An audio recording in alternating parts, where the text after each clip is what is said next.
Hello everybody! I'm pretty sure that most of the kids who grew up without pets dreamed of having some kind of animal friend and begged their parents for it. Adults often refuse to get pets, arguing that it would require too much time, effort, and money to take care of them, walk them, feed them, and get them treatment. After all, having a pet is a big responsibility. Whether you're thinking of adopting a cat, a dog, or even a hamster, you should be prepared for the fact that caring for it will require a lot of time, effort, and money. Our story today is about a boy named John, who dreamed of having a dog ever since he was little, but was well aware of the fact that it wouldn't be easy. Unfortunately, not all people are as responsible and understand what taking care of an animal entails.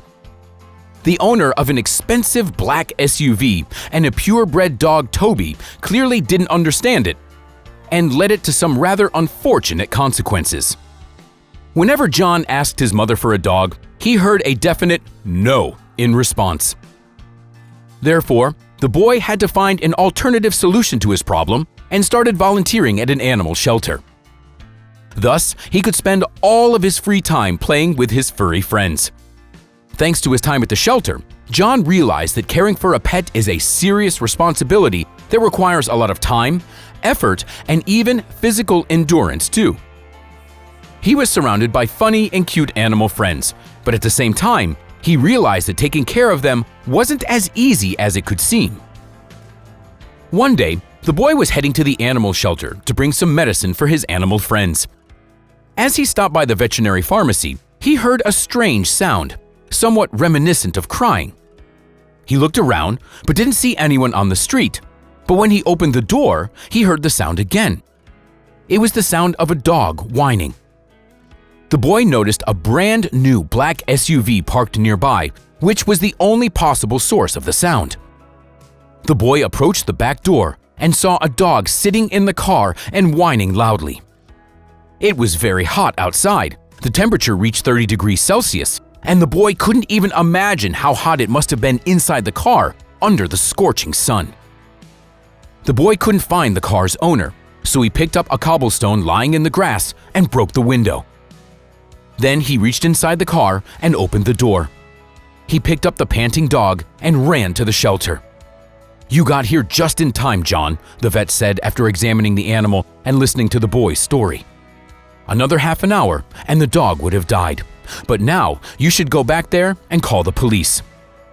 The vet's advice was right on point. The owner of the Jeep was red with rage, running around his car and yelling angrily. The police were already at the scene, but John boldly approached the police officer and explained what had happened. Despite the screams and threats of the car's owner, the police officer wrote down both of their contact information. Back home, the boy told his mother everything, which made her very upset. "We'll never be able to pay for the repairs of this car. These kinds of people always take matters to court." The woman was right. A couple days later, they got a subpoena. John and his family were assigned a public attorney who was very good at his job.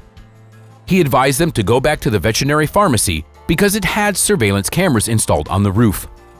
Video footage of the cameras showed that the dog's owner was absent for over an hour, which violated the rules that prohibit leaving animals in the car in hot weather.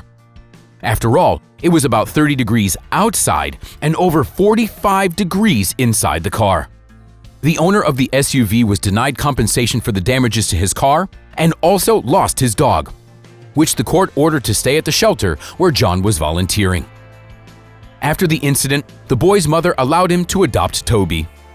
Meanwhile, the shelter where John was volunteering established a kind of financial support for John to be able to keep Toby. They gave dog food, which Toby would have eaten if he had stayed at the shelter anyway. Fortunately, justice prevailed in this story. The awful owner got punished for his action, and John's dream finally came true. Now he has an animal friend who will always be there for him. Friends, that's all for today. Like the video, subscribe to our channel, and we'll see you next time.